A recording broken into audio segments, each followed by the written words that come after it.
हे गौरचंद्राय राधिकाय तदालय कृष्णाय कृष्ण भक्ताय तद्भक्ताय नमो नमः।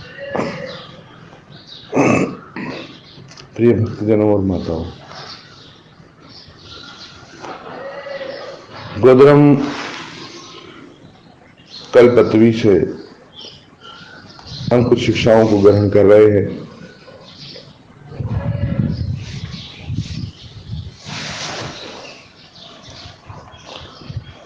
और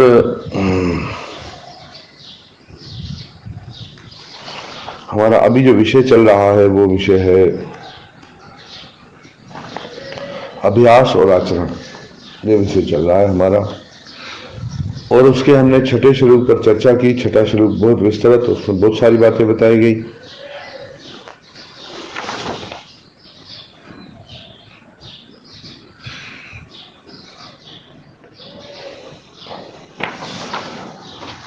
अब उसमें कुछ बातों को बताते हुए भक्ति विनोद ठाकुर द्वारा बताए गए वांछित गुणों में अहंकार रहित होना और सभी जीवों के प्रति आदर भाव होना सम्मिलित है। ये अद्भुत है। अहंकार रहित होना बहुत अद्भुत है। अहंकार है बहुत भयानक।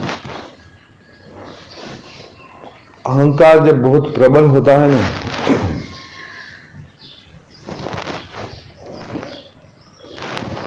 तब व्यक्ति जिनके आगे झुकना है ना, वहां भी नहीं झुकता है, क्योंकि वो अहंकार उसको झुक देता है।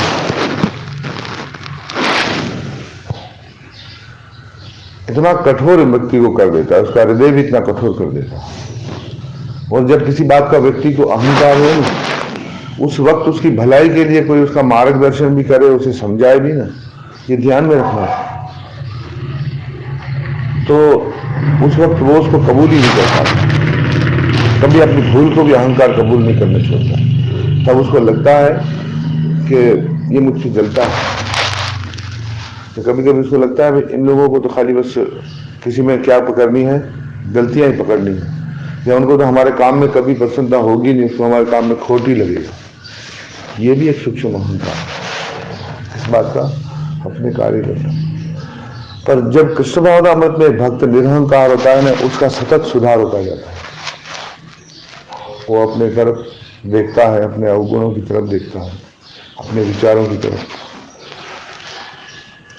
तो वो खुद ब खुद उसके अंदर आस्था आस्था आस्था आस्था आस्था आस्था परिवर्तन आने लगता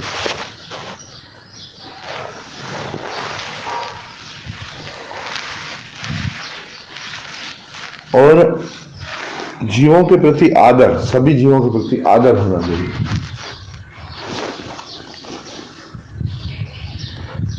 उन्होंने ये नहीं कहा सिर्फ सभी मनुष्यों के लिए आदर, बल्कि सभी जीवों के लिए। कई बार अहंकार रहित होना अंदरूनी शक्ति के बजाय गलती से कमजोरी समझ लिया जाता है। कभी कभी कोई अहंकार रहित होता है तो उसको उसकी ताकत ना मानकर उसकी कमजोरी समझा जाता है। अक्सर जिसको सभी डांटते हैं ना, और वो व्यक्ति मतलब मुस्कुरा देता है, कुछ नहीं बोलता है, तो अधिकतर लोग उसको फिर टॉर्चर करने शुरू हो जाते हैं।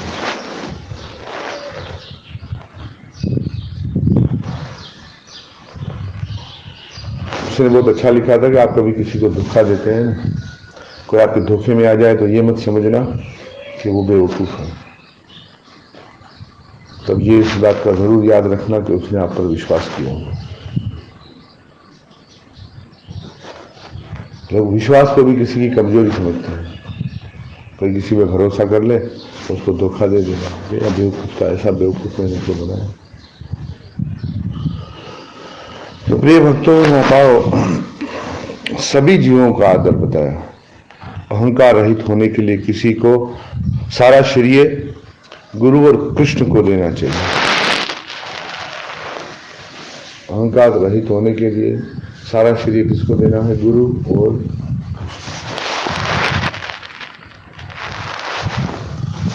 तो संसार के छोटे छोटे कामों से अहंकार शुरू होता है, बड़े बड़े काम से फिर हम जब प्रचार कार्य करते हैं, भगवान की सेवा करते हैं, वहां पर उस वक्त उस शिखर पर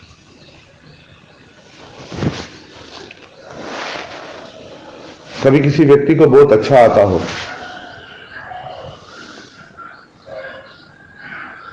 और किसी को सीखने की अभिलाषा हो, तो उसको क्या होगा, क्या करना चाहिए कि भाई इसको तो ये बहुत, जैसे किसी को ढोलक बहुत अच्छी आती है और कोई बच्चा सीखने को भी अभिलाषी है, तो इच्छा तो यही होगी कि उसको कहा जाए कि तुम ढोलक इसको सिखा दो। मगर जो वरिष्ठ होते हैं गुरुजन, वो देखते हैं कि ये व्यक्ति जो सिखाने वाला है, जिसको अच्छा आता है, उसको उस बात का अहंकार कितना है।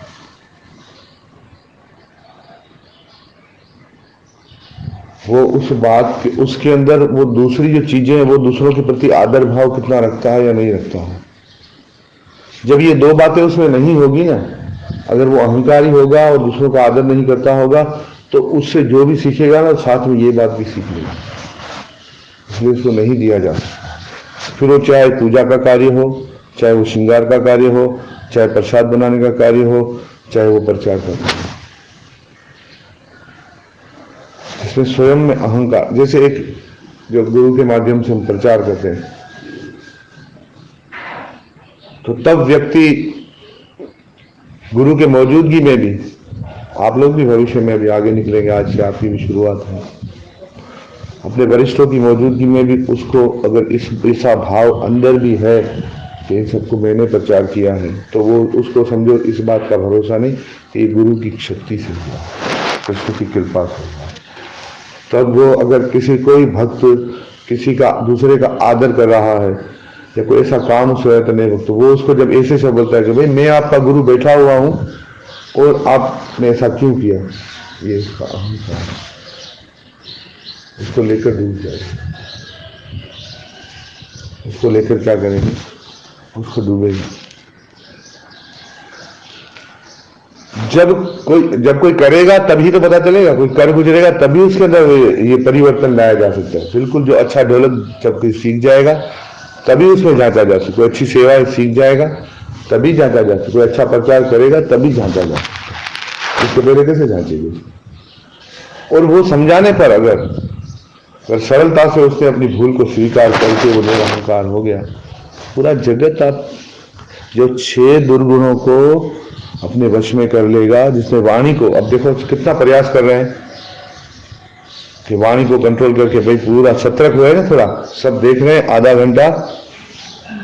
आधा घंटा ये है अपनी वाणी को अंकुश लगाने का एक प्रयास, ये है सतर्क होना। जैसे हम समय दिया था तो समय देख रहे थे, उसी प्रकार से आपको भगवान की तरफ से एक आयु और एक समय दिया गया है, क्षण क्षण पर सतर्क होना बहुत जरूरी है, और वो भी समय कब समाप्त हो जाए उसका पता नहीं। ये है वाणी पर अंकुश होना। जिसने 6 वेगों पर अंकुश लगा लिया है, वो पूरी पृथ्वी पर सबको शिष्य बना सकता है। किससे बना सकता है? अपने गुरु होने से नहीं, अपने किसी का शिष्य होने से बना सकता है। आप किसी के शिष्य बनेंगे ना, तो आपके 6 दुर्गुण आप आस्ता आस्ता उसको अंकुश में ले। तो सब, किसी को कितना अधिक अच्छा आता है,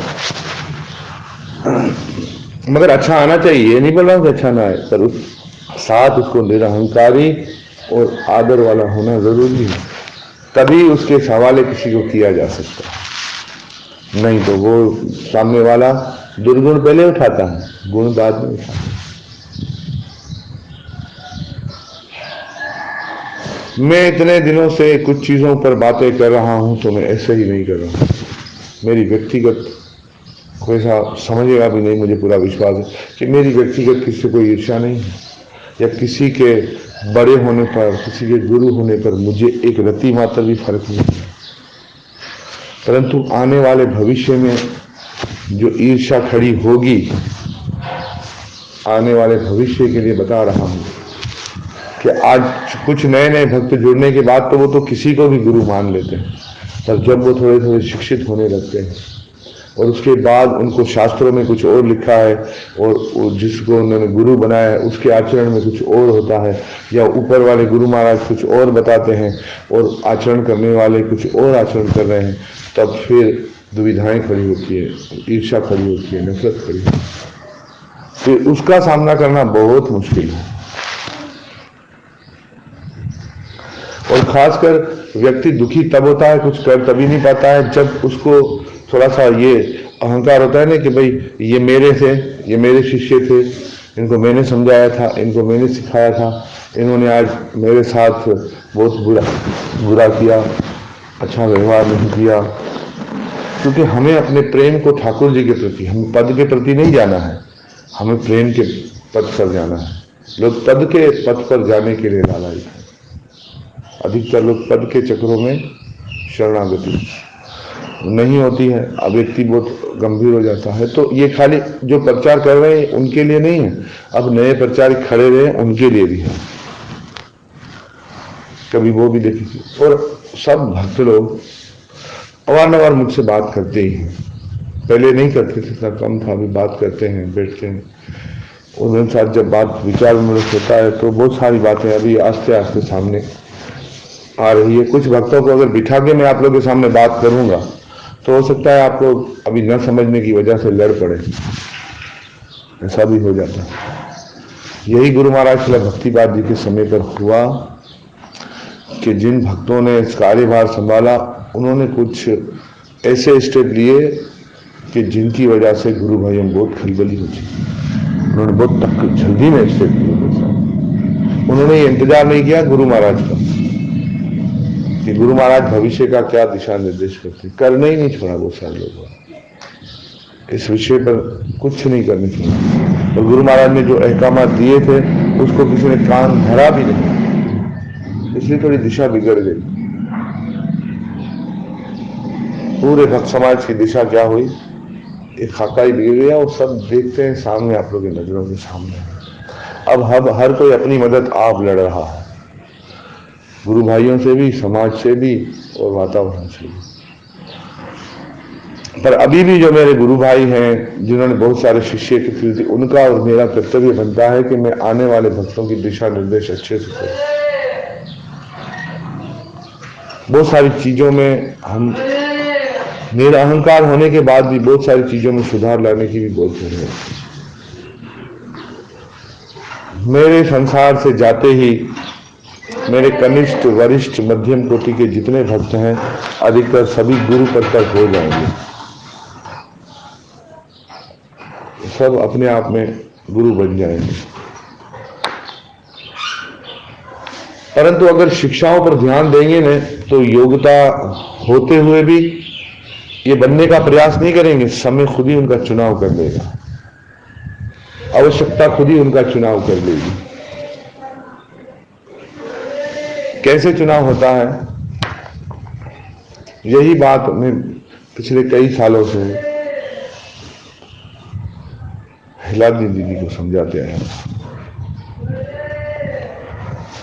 उनका भाव कोई शिक्षा गुरु होने का, वरिष्ठ होने का नहीं था, पर सिखाने का एक भाव था कि भाई जो भक्त आए उनको अच्छे से सिखाया जाए, वो अच्छे से सीखे, उनको सेवा में लगाया जाए। पर मैंने एक बात बताई कि आने वाला भले टाइम से रह रहा है, जब तक हम उसकी श्रद्धा की जांच नहीं कर लेंगे तब तक उसको किसी सेवा से जोड़ना नहीं सकते।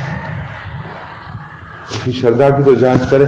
कोई भी आया, जैसे मेरी माँ पूज्य माता श्री का अपना गुणगान है, उनमें बहुत ज्यादा करुणा थी, इसलिए कोई भी भक्त आता था, चाहे भक्त हो या न हो, सारी सेवा में लगा देती। कोई भी आया, ज्ञान आया लगा दिया, विज्ञान आया लगा दिया, चेतना आई उसको लगा दिया, चेतन आया उसको लगा दिया, फिर फोकर आया तो उसको लगा दिया, और कोई भी आया जो मिसाल किसी को भी लगा देती थी, चलो भाई सेवा करो। भक्त लोग करते भी थे, पर श्रद्धा की भीख को देख रहा, क्योंकि देखो धन यही है। और दूसरा कि जैसे जैसे आप लोगों में विनम्रता आती जाएगी तो वो गुण, अभी देखिए मेरे कहे बगैर ही भक्त लोग आपसे जुड़ना चाहते हैं। मैंने हिला दीदी के पास बैठकर सीखना चाहते हैं। तो आपके अंदर धैर्य के साथ अहंकार रहित जब ये सारे ही कृष्ण भावनामृत के कार्य आ जाएंगे ना, तो योगी योगी व्यक्ति भी आकर जुड़ जाएंगे। मेरे जीवन का वो सबसे बड़ा उदाहरण है। मैं अपने सारे गुरु भाइयों में पीछे का आदमी हूं। मैं अपने सारे गुरु भाइयों में बहुत पीछे का आदमी हूं। और जिसने मैंने अपने गुरु महाराज को समर्पण उनके जो है के जन्म दिवस पर जो भक्तों ने उनका बखान किया और उनको देखकर किया, और मुझे उसी दिन पता चल गया मेरे गुरु महाराज जेल में हैं, पर मेरा सतत उनसे ऐसा दृढ़ संबंध बन गया, मुझे इस बात का कोई फर्क ही नहीं पड़ा। और मैं पीछे के आदमी होने के बजाय जो पहले से थे वो भी लोगों के प्रश्नों के उत्तर नहीं दे पाते थे, मैंने सभी प्रश्नों के उत्तर दिए। और मेरे सारे वरिष्ठ गुरु भाई सब, उसमें भी मैंने सतत, मेरे गुरु की आज्ञा थी कि मैं गौरांग की शिक्षाओं के आधार पर चलूं। तो आज देखिए, जो वरिष्ठ भी हैं, जो दूसरे भी हैं, सभी मुझे गौर कथा के कारण मुझे आगे रखते हैं। क्यों रखते हैं आप? इसलिए आप अपने शब्दों में सुधार लाएं, आप अपने प्रवचनों में सुधार लेके आए, आप अपने विचारों में सुधार लेके आए। आप सोचिए आप किस बात को लक्ष्य करके प्रवचन कर रहे हैं और फिर उसमें से आप कहाँ इधर उधर जा रहे हैं, आपके शब्द कहाँ जा रहे हैं, आप उस विषय को बना पा रहे हैं, नहीं बना पा रहे हैं। कभी अपनी ही कथा बार बार सुन के देखो, अपने ही प्रवचन सुनो और अपनी भूल को नोट करो और अपने अंदर झांको कि ये जो शिक्षा हो रही, उस शिक्षा में कहाँ हमसे भूल हुई। भूल होगी, जरूर होगी, मुझसे भी होगी। श्री प्रभुपाद जी ने भी स्वीकार किया था कि प्रचार कार्य के लिए उनसे भी भूल हुई, और उस भूल को स्वीकार करना बहुत जरूरी है, तब सुधार होगा। सब अपनी ही दौड़ में रहेंगे, काम नहीं बनेगा। भूल मुझसे भी हुई होगी, बहुत सारी हुई होगी। मेरे व्यवहार से भी कई भक्तों को भी कष्ट हुआ होगा, तो मैंने भी उतावलेपन किए होंगे, पर इन शिक्षाओं ने आधार बनकर मेरा हाथ थामते रहा सतत। हम अपने गुरु महाराज के सानिध्य में नहीं रह पाए, हमें टोकने वाला कोई नहीं था, हमें इसलिए बहुत दुख है कि हमें कोई डांटने वाला नहीं था, कोई समझाने वाला नहीं था कि अरे ये तुम ऐसे नहीं, तुम्हें ऐसे करना चाहिए। 10 साल की उम्र के बाद माता पिता की डांट खत्म हो गई। पिता भी तब डांटते थे जब नशे में होते थे, जब होश में होते थे तो उनको पता था ये मुझसे बेहतर कर लेगा। तो जब भक्ति में आए तो कोई, और जो गुरु भाई जो थे वो पीठ पीछे बात करते थे, पर सामने से कोई सलाह नहीं देता नहीं था। पीठ पीछे बात इसलिए करते थे कि जो हम अच्छा कर रहे थे उसके खिलाफ बात करते थे। पर कुछ चंद गुरु भाई थे, हमारे गुरु बहन भाई, कुछ हमारे शिक्षा शिष्य थे जिनको गुरु महाराज के होते अभी भी मैं नहीं मानता हूं, वो कहते हैं कि आप हम माने, कि आप हमें अपना शिक्षा शिष्य नहीं मानते। जब मैं एक आचार्य के पद पर बैठकर मैं अभी वो इस बात पर परेशान है कि भाई आप क्यों नहीं, बड़े भक्त में अभी उनके जो वाई से मेरे पास है, सुना आपको फिर मुझे, वो बड़े मेरे जो पुराने जो मेरे गुरु भाई हैं, जो हम जिनके साथ बैठकर, वो भी मतलब अपने उसमें कहते हैं कि भाई आप हमें क्यों नहीं अपना शिष्य क्यों नहीं स्वीकार करते। ये हमारा काम नहीं है, ये गुरु का काम नहीं है कि हम किसी को शिष्य स्वीकार करें। ये तो शिष्य का काम है कि वो किसे गुरु स्वीकार करता है और किसे नहीं करता, कहाँ किसी का समर्पण होता, वो तो उसका काम है। एक पुरुष को स्त्री को पतिव्रता बनाने की जरूरत नहीं होती है, वो स्त्री को पतिव्रता रहना है, वो स्त्री का काम है। इसलिए ये एक अहंकार से रहित होंगे। कृष्ण भावनामृत बहुत मजबूत है। कई बातें आपको नहीं आती है, ये आ जाएगी, शास्त्र में पढ़ी है, शास्त्र भरपूर पढ़े हुए हैं।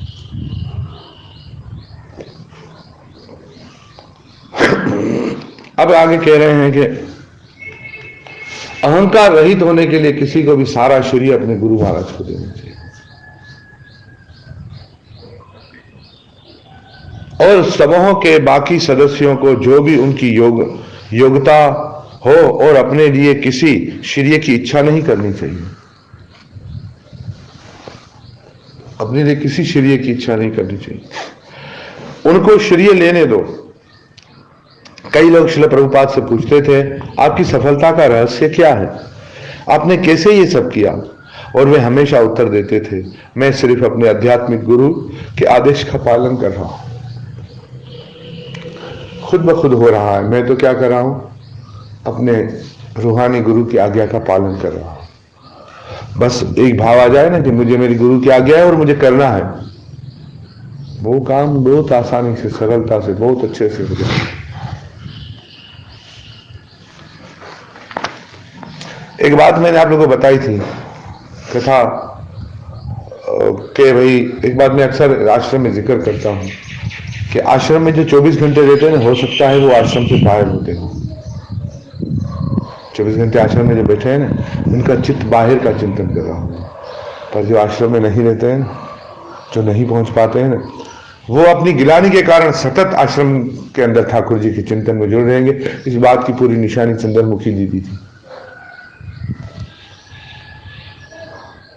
कि वो अपनी परिस्थिति अनुसार इतने वहां रहने के बाद भी यहां नहीं पहुंच पाती है, पर चित्त जब भी विचारों में अगर वो भगवान का विचार करेगी तो उसे आश्रम का चिंतन आएगा, पिछला गुजरा हुआ समय जो है वो आएगा, और वही समय उसको वापस शक्ति देगा और वापस अपने कार्य पे लेकर आएगा सतत।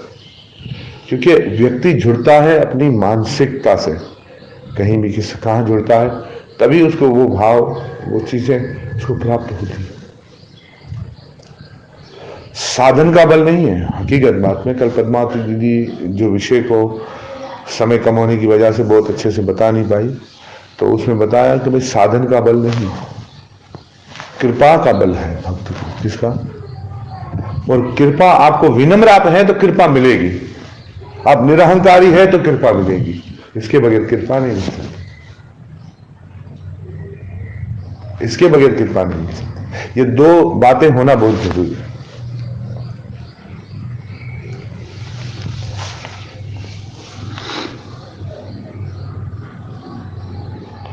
उन्होंने ये नहीं कहा कि ये उनकी साधना या उनकी तपस्या या उनकी बड़ी विद्वता के कारण था, वे सिर्फ यही कहते थे, ये सब इसीलिए है क्योंकि मैं अपने आध्यात्मिक गुरु के आदेश का पालन करूं, जिनकी कृपा से ये हो रहा है। वे स्वयं के लिए कोई श्रेय नहीं लेते थे, हालांकि निश्चित रूप से अपने आध्यात्मिक गुरु के आदेश का पालन उनका व्यक्तिगत प्रयास था और यही उनकी सफलता का रहस्य था। उन्होंने चिंतन नहीं किया, न ही वे श्रील भक्ति सिद्धांत ठाकुर की इच्छा से भटके।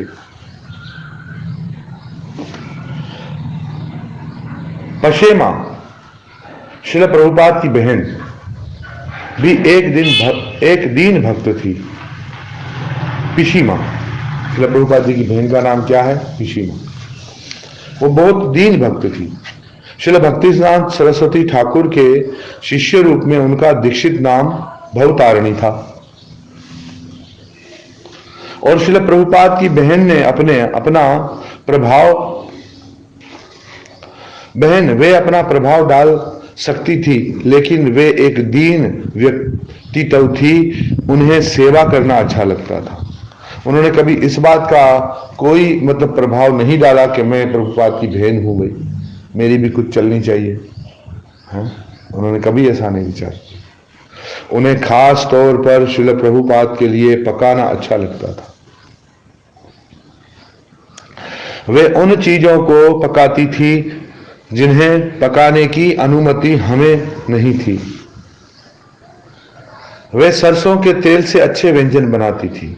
श्रील प्रभुपाद सरसों का तेल कभी नहीं खाते थे, वे सिर्फ घी में पका भोजन खाते थे। लेकिन पशीमा एक या दो खास व्यंजन सरसों के तेल में पकाती थी और श्रील प्रभुपाद कहते थे कि वे व्यंजन सबसे स्वादिष्ट थे, जबकि सरसों के तेल में बनाए जाए नियम के विरुद्ध। एक समय श्रील प्रभुपाद को डायरिया हो गया। डायरिया समझते हैं ना आप लोग? हैजा जिसमें उल्टी और जुलाब हो जाते हैं, हो गया और हमें पता नहीं था कैसे मदद करें। हमने विभिन्न आयुर्वेदिक दवाइयां दी, लेकिन कोई काम नहीं कर रही थी। तब पशीमा वहां आई और श्रील प्रभुपाद ने उन्हें नमक के साथ कुछ गर्म पूरी बनाने के लिए कहा। आप ऐसा नहीं सोचेंगे कि ये पेट की बीमारी को ठीक कर सकता है कि भाई हम भी नमक वाली पूरी बनाएं और क्या करें, खाएं, ठीक हो जाए। लेकिन जिस तरह पशीमा ने पकाया और परोसा गरम गरम भाप के साथ, श्रील प्रभुपाद ने उसके ऊपर थोड़ा नमक छिड़का। परेशानी हल हो गई। पशीमा के पास जादुई सपरश था।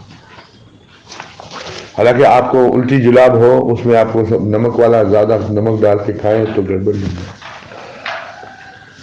मुझे भी हो गया मसला, बहुत ज्यादा तबीयत खराब, मरोड़ हो गया पेट में, तबीयत खराब, जुलाब शुरू हो गए। वहां पर सभी भक्त मुझे पंजाब मुझसे इतना प्यार करते हैं तो वो लोग बहुत सब समझा रहे थे, भाई गुरु ये नहीं लेना चाहिए, आप ये लेते हैं, ये लेते हैं। मैं वहां से सीधा इधर पहुंचा, इधर आके मजे से प्रसाद खाया। पद्मावती दीदी, मैंने कहा गो राधा कृष्ण का प्रसाद खाएंगे सही हो जाएंगे, कोई दवाई ववाई इतना क्या करें, कभी होता नहीं। मेरा दी हमारे साथ ही थे, हम जैसे यहाँ पहुंचे थे, फिर मेरा दी तो चली गई घर। फिर यहाँ पर भी मसालेदार बना था, फिर पद्मावती दीदी वहां से भेजा बिरयानी। मैंने कहा क्या बनाया है, बोले बिरयानी, तो भेजा, खाया, सही हो गया, अभी तक तो सही। हरे कृष्ण हरे कृष्णा कृष्ण कृष्ण हरे हरे, हरे राम राम राम। एक समय अच्युतानंद और मैं गाड़ी में मठ में रह रहे थे, क्योंकि गोड़िया मठ में रह रहे थे, क्योंकि कलकत्ता में हमारे पास, देखिए यहां पर भी कुछ बात सीखने की।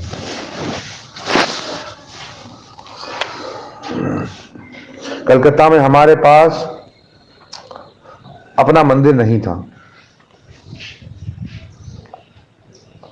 और हम अपने संस्था से अलग वो अकेलापन महसूस कर रहे थे।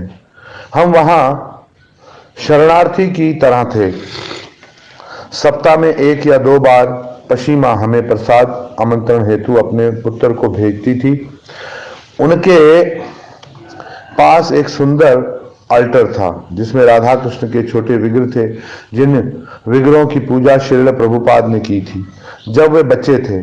जिन विग्रहों को उन्होंने बाद में हमें दिया, वे एक माँ के समान थी। हम दूरी महसूस करते थे, लेकिन फिर भी हम उनके घर जाते थे और उन्होंने अद्भुत अविश्वसनीय प्रसाद बनाया होता था, जैसा कि चैतन्य चरितमृत में प्रसाद का वर्णन है। हर व्यंजन मेरे लिए नया था, मैंने उनमें से कुछ भी पहले नहीं देखा था। अब भारत में 40 वर्ष के बाद मैंने उन व्यंजनों को 1 या 2 बार देखा, लेकिन उस समय मैंने निश्चित रूप से नहीं देखा था। भोजन के उपरांत वे अल्टर के नीचे से कोई अद्भुत आम का मीठा अचार निकालती जो उन्होंने स्वयं बनाया था। हम महसूस करते थे कि श्रील प्रभुपाद की कृपा उनके माध्यम से बह रही थी, उन असाधारण परिस्थितियों में हमें प्रेरित करने के लिए। एक समय जब भक्ति तीर्थ महाराज पूर्वी यूरोप और सोवियत यूनियन की लाइब्रेरियों में गुप्त रूप से पुस्तक वितरण कर रहे थे, जो उस समय बहुत खतरनाक स्थान थे, श्रील प्रभुपाद ने उन्हें अतिरिक्त आशीर्वाद देना चाहते थे। उन्होंने हम सबको जो उपस्थित थे बताया, मैं चाहता हूं कि आप सब अपना आशीर्वाद उन्हें दें। कौन कर रहे थे? भक्ति तीर्थ महाराज। यूरोप के अंदर जो बड़ी बड़ी लाइब्रेरियां थी और कोई होगी बड़ी जगह, जब वहां पर उस टाइम बहुत खतरा था, क्योंकि वो प्रभुपाद लीलामृत में कथा ये हुई है, मैं भूल गया हूँ। तब प्रभुपाद ने सब भक्तों से कहा, आप इन्हें सब आशीर्वाद दें। खुद भी आशीर्वाद उनके लिए और दूसरे भक्तों से, अपने शिष्यों से कहा, इन्हें सब आशीर्वाद दीजिए। एक महत्वपूर्ण बात है, पूज्यपाद जय बताका स्वामी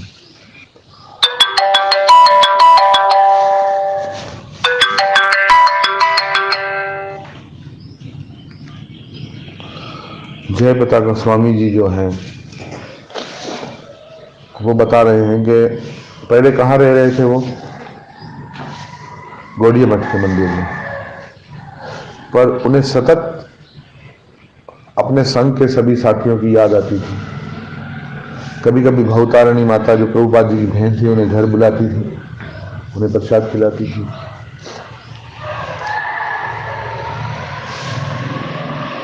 पर वहां रहते हुए वो उनकी मजबूरी थी, वहां पर शरण लेके रह रहे थे। पर उन्होंने सतत इतना अच्छा प्रचार और प्रयास किया कि प्रभुपाद जी की इच्छा थी कि ये नदिया में क्या बने, चंद्र उदय बहुत बड़ा मंदिर बने। पर वो सतत वही सुविधाओं के साथ नहीं अटके रहे। फिर जब ये जमीन ले ली तो इस जमीन पर बहुत कठिनाइयां थी, पर उन्होंने फिर सतत जीवन यही व्यतीत किया। आगे जब प्रभुपाद लीलामृत पर कभी कथा होगी तो मैं जरूर ये सारी चीजें आप लोग पढ़ेंगे सुनेंगे। तो बड़ी कठिनाइयां थी। ये आज इतना बड़ा जो मंदिर बना हुआ है मायापुर में, चंद्र उदय मंदिर, जो विश्व का सबसे कृष्ण भावनामृत का बड़ा केंद्र है, श्री प्रभुपाद जी का बड़ा केंद्र है, तो उनके लिए भक्तों ने बड़े प्रयास किए। सतत वहां रहकर उन्होंने कठिनाइयों को दूर किया। तो यह हम सीख सकते हैं कि हम शुरुआत के प्रचार में कहीं भी रहें, पर हमें अपने केंद्र और अपनी संस्था को आगे बढ़ाने के लिए कार्य करना है। तभी क्या होगा कि हम कामयाब हो जाएंगे। हमें यह नहीं देखना होगा कि हम सतत यहीं रहें क्योंकि वहां तो बहुत सारी दुविधा है, तो आगे और भी आप लोगों को भी आगे निकलना है, सतत यहीं नहीं रहना है। यहां से हनुमान जी का आशीर्वाद लेकर और गौ राधा कृष्ण की कृपा प्राप्त करें, गौर निताई की, और आप लोग को आगे बढ़ना है। अगर अलग अलग कहीं भी रहकर पर कृष्ण भावना अमृत का बीज डालना है, हमें केंद्र मजबूत स्थापित करने हैं। आज कितना बड़ा है, कितने सौ लोग, हजारों लोग आते हैं, दर्शन करते हैं, पंच तत्वों का दर्शन करते हैं। तो ये काम हम अपने काका गुरुओं से सीख सकते हैं, हम अपने पूर्व आचार्यों से सीख सकते हैं। अब कहते हैं कि हम क्या आशीर्वाद दे सकते हैं, हम कौन हैं? हमने उत्तर दिया, श्रील प्रभुपाद जब आप यहां हैं हम क्या आशीर्वाद दे सकते हैं, हम कौन हैं? सभी यही कहेंगे। आज मैं भी अगर आप लोगों को कहूं कि भाई आज गोविंद को आप सब आशीर्वाद दें, गौर गोपाल को, कि आज वो कथा करेगा, तो आप लोग भी हो सकता है यही कहें कि भाई आपने आशीर्वाद दिया तो यही बहुत है, हम तो मजाक उड़ाने के लिए है ना। ये भी आशीर्वाद ही होता है, इसमें डरना नहीं। हम तुच्छ हैं, आपका आशीर्वाद जरूरत से ज्यादा है। लेकिन श्रील प्रभुपाद ने कहा नहीं, आप कृष्ण को प्रिय हैं। अगर आप कृष्ण को आशीर्वाद देने के लिए कहे, कृष्ण आपकी सुनेंगे।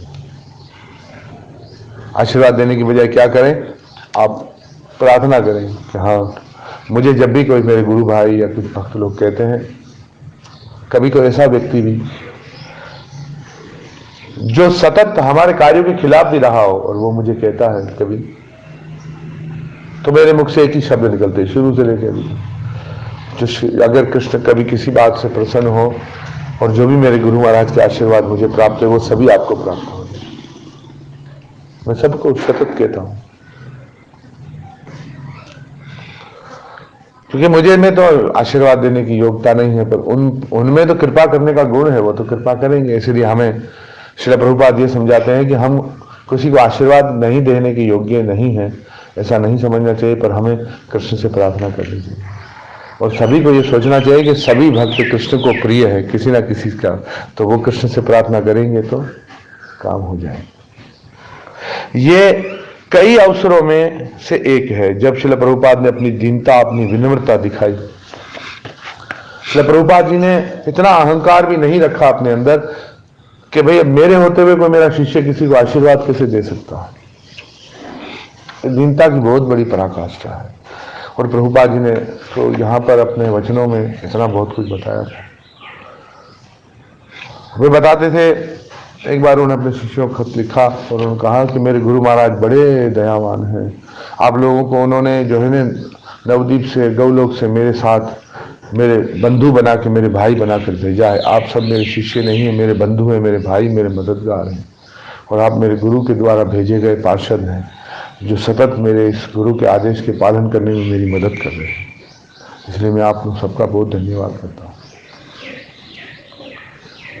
ये बहुत बहुत बड़ी बात है।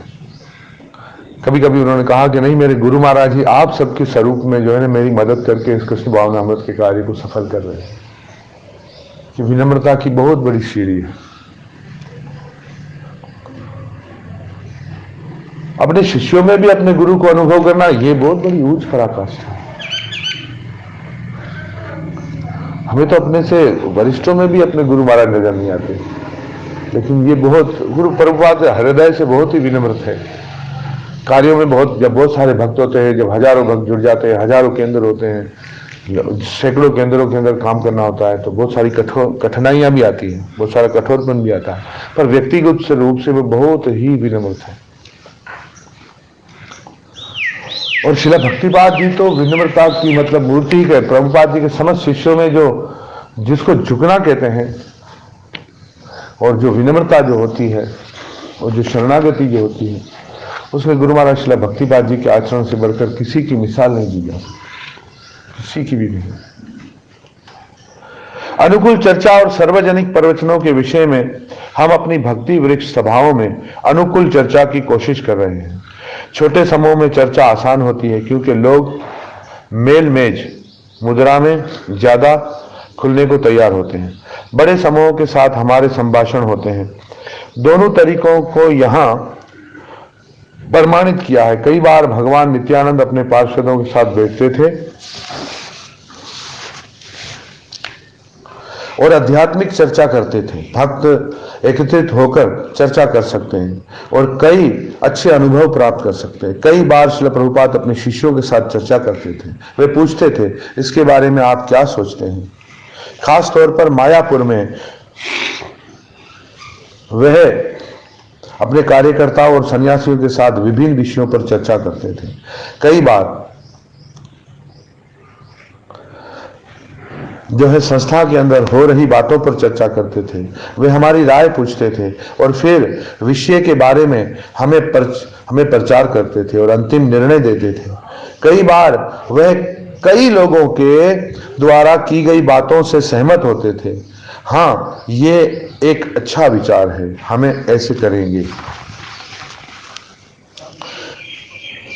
परमानंद में गाना और नृत्य करने के विषय में भक्ति विनोद ठाकुर कहते हैं, परमानंद में यानी खोकर झूमकर, यह भक्त के स्वाभाविक भाव के अनुरूप होना चाहिए।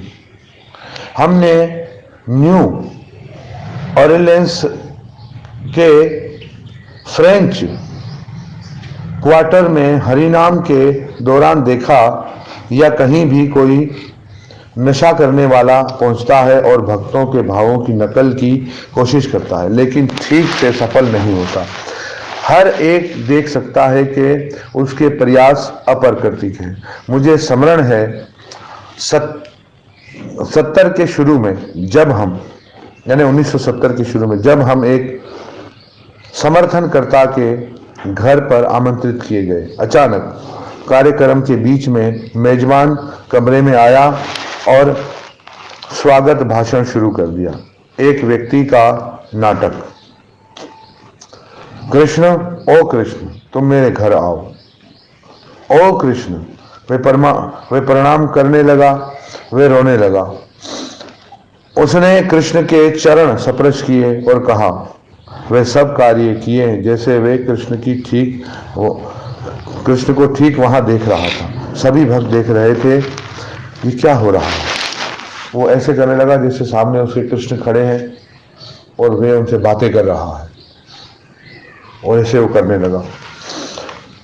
और एक एक करके उन्होंने कमरा छोड़ दिया। जब उसके पास कोई दर्शक नहीं रहे, वे व्यक्ति रुक गया, जैसे कृष्ण भी अचानक अप्रगट हो गए। क्या हुआ? ये नाटक ऐसे शुरू हुआ, कृष्ण, हे कृष्ण यहाँ आओ, मेरे साथ बैठो, मुझसे बात करो, ये करो, ये लो, वो लो, प्रणाम करते हैं। हाँ कृष्ण। तो भक्तों ने देखा और भक्त लोग प्रभुपाद जी से द्वारा शिक्षित थे। आस्ता आस्ता एक एक करके सारे क्या हो गए, बाहर निकल गए। जैसे ही सारे बाहर निकल गए तो उसकी कृष्ण से बातें होना भी बंद हो गई। बातें होना भी क्या हो गई? बंद हो गई। लेकिन अगर कृष्ण वहां उपस्थित होते, किसी को चिंता नहीं होती कि कोई और वहां उपस्थित था या नहीं। सब निकल गए तो उसको बंद नहीं होना चाहिए, उसको सतत कृष्ण से बातों में ही लगे रहना चाहिए। अगर कृष्ण वहां वाकई मौजूद थे तो भगवत जैसे ही निकले उसकी परीक्षा होगी। हरे कृष्ण महामंत्र बोलिए। हरे राम राम राम हरे। कई बार लोग भाव का प्रदर्शन करते हैं और कई बार हम लोग अपनी गलतियों को भी भाव में डालकर क्या करें, भाव में था हो गई उसमें छुपा देते हैं। पर यहां सुन लीजिए, कई बार लोग भाव का प्रदर्शन करते हैं। हालांकि ऐसी घटनाएं आजकल इतनी प्रचलित नहीं है जितनी श्रील भक्ति विनोद ठाकुर और श्रील भक्ति सरस्वती ठाकुर के समय होती होंगी। उन दिनों लोग भक्ति के बारे में जानते थे, इसीलिए भाव का प्रदर्शन प्रभावित करने का मुख्य तरीका था। एक बाबा थे जो रोने में इतने माहिर थे कि लोग गर्वित हो जाते थे, लेकिन ये बहुत दिखावटी था। वे दूसरों को प्रभावित करने के लिए ऐसे भावों का प्रदर्शन करते थे कि वे एक बड़े भक्त हैं और कई लोगों ने उनकी नकल शुरू कर दी। इस तरह ये देखकर कि कितने लोग का गलत मार्गदर्शन हो रहा है, यह भक्ति सरस्वती ठाकुर के लिए इतना परेशान करने वाला था और असहनीय हो गया। उन्होंने खास तौर पर अपने अनुयायियों को सार्वजनिक सभा में भक्ति भावों को प्रदर्शित करने से मना किया। ज्यादा भावुक ना हो भाई, उठ के जल्दी नाचो नहीं, बैठो शांति करो, बैठो बैठो। यह एक भक्त के लिए मुश्किल हो सकता है क्योंकि कई बार एक भक्त स्वाभाविक रूप से भावुक महसूस करता है। जब गहरे भाव भी हों, अक्सर कोई उन्हें रोक सकता है, लेकिन कई बार नहीं रोक सकता। उदाहरण के लिए, एक समय जब भक्ति सरस्वती ठाकुर एक प्रवचन दे रहे थे, उनका गला रुद्ध हो गया और वे आगे नहीं बोल पाए। फिर वे इतने व्याकुल हो गए कि कमरे से बाहर भाग गए और अपने निवास स्थान में चले गए। श्रील प्रभुपाद साधारणतया अपने अंतरंग भक्ति भाव प्रदर्शित नहीं करते थे, लेकिन एक समय सनातन गोस्वामी और भगवान चैतन्य के मिलने के बारे में प्रवचन देते समय कैसे दोनों गले मिले और फिर मूर्छित हो गए, कैसे ये सब लंबे विरह के बाद गोपियों का कृष्ण से मिलन जैसा था। उनका गला पूरी तरह रुध गया, वे सतबद्ध हो गए और बोल नहीं सके, वे हिल भी नहीं सके और उनकी आंखों से आंसू बहने लगे। एक बार मायापुर में श्रील भक्ति सरस्वती ठाकुर की तिरुभाव तिथि पर उनके बारे में बोलते समय श्रील प्रभुपाद का गला फिर से रुध गया। वह कह रहे थे कि पूर्ववर्ती आचार्य ये देखकर बहुत प्रसन्न थे कि मायापुर का विकास हो रहा है और वह उन सब के बहुत कृतज्ञ थे जो मायापुर के विकास में उनकी सहायता कर रहे थे, और फिर उनका गला रुध गया। ऐसे कुछ अवसर थे, बहुत स्वाभाविक और बहुत अनियंत्रित, और अन्य समय में हम देख सकते थे कि श्रील प्रभुपाद भाव को महसूस कर रहे थे, लेकिन बाहर से प्रदर्शित नहीं कर रहे थे। भाव को महसूस करते थे मगर प्रभुपाद बाहर उसको प्रकट नहीं करते थे। असल में भक्ति विनोद ठाकुर ये बता रहे हैं कि हमारा नृत्य या भाव हमारी स्वाभाविक स्थिति के अनुरूप होना चाहिए, यानी जो अंदर से भाव हो उसके अनुरूप ही होना चाहिए, बजाय कि हम उसका दिखावा करें, ना कि एक बनावटी प्रदर्शन। विभिन्न लोगों का विभिन्न स्वभाव है। जैसे ब्यूनस आयर्स के भक्त बड़े स्वाभाविक रूप से नृत्य करते हैं, नृत्य के लिए उनके रोंगटे खड़े हो जाते हैं। किसी का नृत्य उसके अनुभवों के अनुरूप होना चाहिए।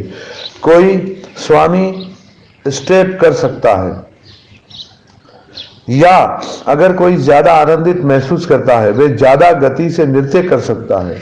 ये बातें स्वाभाविक है, लेकिन कई बार लोग इन्हें नहीं जानते। एक बार मैं एक सूफी कीर्तन में गया, वे वकाई नृत्य करते हैं। मुझे ऐसा लगा कि वे जो महसूस कर रहे थे उससे ऊंचे स्तर का नृत्य कर रहे थे, लेकिन निश्चित तौर पर एक अकेले अनुभव से अनुमान लगाना मुश्किल है। संगीतवादियों के बारे में यहाँ ये बताया गया है कि नामहट कार्यक्रमों के लिए बहुत बड़ी विषम वस्तुओं की आवश्यकता नहीं, मृदंग कृताल पर्याप्त है। बहुत ज्यादा इंस्ट्रूमेंट होगा तो आप बजाएंगे तो नहीं, मृदंग कृताल। श्रील प्रभुपाद को मृदंग और कृताल के साथ ऐसा सरल कीर्तन पसंद था, साथ साथ भजन में वे कई बार हारमोनियम का उपयोग करते थे। कीर्तन में सुंदर लय, संगीत और धुन सभी का कुछ उद्देश्य है, उन्हें हृदय को पिघलाने में सहायता करनी चाहिए। कीर्तन ऐसा होना चाहिए जो दूसरों के हृदय को द्रवीभूत कर दे। लय और ज्यादा ऐसी लय, ऐसे संगीत, ऐसी कलाकारी नहीं होनी चाहिए जो भक्त लोग ध्यान से निकल के कहीं और चले जाएं। हृदय से सब से उत्तम निकलने हेतु, कृष्ण के प्रति सुप्त प्रेम को जगाने हेतु भक्ति विनोद ठाकुर ब्रोकस द्वारा सोने को पिघलाने का उदाहरण देते हैं। ब्रेकस उस समय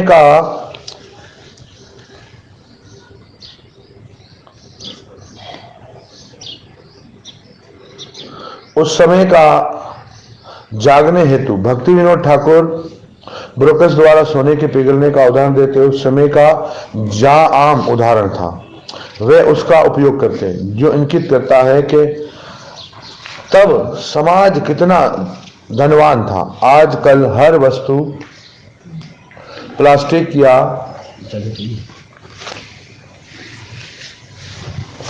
एल्युमिनियम है, यहां तक कि महिलाओं के आभूषण भी अक्सर प्लास्टिक के बने होते हैं। लेकिन उन दिनों सोना बहुत प्रचलित था। मैं नहीं जानता कि जब बुरेकस को सोने पर लगाया जाता है तो असल में क्या होता है, लेकिन ऐसा लगता है कि यह कैटालिस्ट की तरह कार्य करता है। सोने को जब गर्म किया जाता है उसे जल्दी पिघलाने में सहायता करता है। उसी प्रकार कीर्तन भी हृदय को प्राकृतिक रूप से पिघलाने में सहायक होना चाहिए। यानी कीर्तन हृदय को पिघलाने में सहायक ऐसा नहीं कह रहे हैं, कीर्तन ऐसा हो जो हृदय को पिघलाने में सहायक होना चाहिए। अधिक चीख कर नहीं गाना चाहिए, और माइक पर तो बिल्कुल चीखना नहीं चाहिए। अक्सर जब बगैर माइक के जो लोग भी कीर्तन गाते हैं हमारी तरह, जब माइक मिल जाता है तो फिर भी ऐसे ही गाते हैं, तो फिर उसमें तो ऐसे हो जाता है कि लोग कहते हैं भाई जल्दी समाप्त कर तो सही है। बहुत मधुरता से गाना चाहिए, और रोते हुए वो ज्यादा ही जो है ना कि वो नहीं, कुछ लोगों की तो मतलब बैटरी इतनी लो होती है कि पीछे कोई उनकी साथ गा ही नहीं सकता। तो गाते रहें, आस्ते आस्ते सुधार भी आ जाएगा।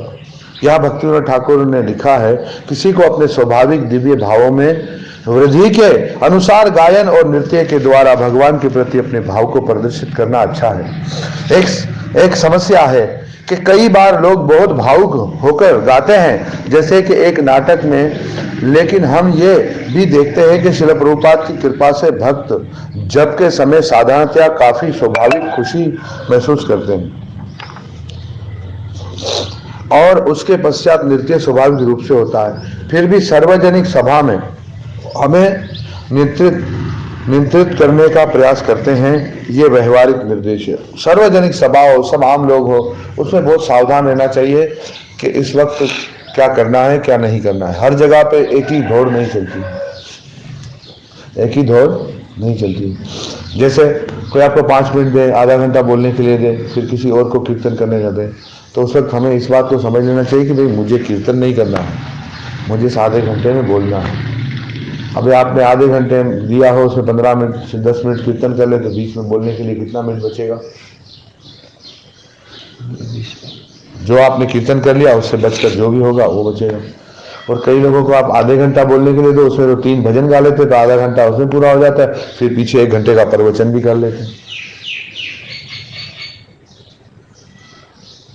तो ये जो है, ये वाणी के अंकुश न होने की वजह होती है। और कभी कभी लोगों को पता है कि मुझे कौन बोलेगा, तो ले भाई चलो, और वहां पर बार बार घड़ी देख लेते हैं, सतर्क हो जाते हैं जहां पर हम क्या कोई बोलने वाला हो। मगर कभी भी समय का दुरुपयोग नहीं करना चाहिए, ताला अपने पास रखना चाहिए। जैसे ही दुकान बंद करनी हो उसी वक्त ताला लगाना। जय श्री कृष्ण। आप थोड़ा बताओ, पर वो लोगों के हृदय तक पहुंचेगा ना, तो वो आगे आकर उससे ज्यादा सुनने को तरफ बदल जाएगा। अक्सर प्रचार नए भक्त लोग कैसे करते हैं कि वो ये भूल जाते हैं क्या कि इस वक्त मुझे क्या बताना है। नए भक्त ये सोचते हैं मुझे जितना आता है वो ही मुझे सारा आज बताना है। फिर एक के पीछे बात जुड़ती जाती है, बढ़ती जाती है। तो हमें हर वक्त इस बात के लिए सावधान रहना चाहिए कि इस वक्त मुझे क्या बताना है, किस किस कक्षा के लोग बैठे हुए हैं, किस किस तरीके के लोग बैठे हैं, और कौन से लोग बैठे हैं, और वहाँ मुझे कौन आदरणीय बैठे हैं, कौन नए भक्त बैठे हैं, कौन पुराने भक्त बैठे हैं, और किस लोग किस बात में प्रांगत है। तो यहाँ पर मुझे प्रवचन का ये मतलब प्रचारकों के लिए है, कैसा प्रवचन रखना है। तो यही सारी चीज़ें आपको आगे भी बढ़ाएंगी, आगे सतर्क बनाएंगी, और आप आगे कार्य कर सकते हैं। एक प्रचारक के लिए ये नहीं है कि भाई बस अचानक सामने आ गया और मैंने इस पर प्रवचन कर लिया। ये प्रचारक के लिए नहीं है। नए प्रचारक के लिए हो सकता है, जिसने कभी नहीं किया उसके लिए, पर प्रचारक को सारी गतिविधियों पर सतर्क होना चाहिए। उसके आँख, कान, नाक, सब चीज़ें सतर्क, उसकी बुद्धि, उसका मस्तिष्क सब कृष्णमय होना चाहिए, और सब सतर्क कार्य में लगा होना चाहिए।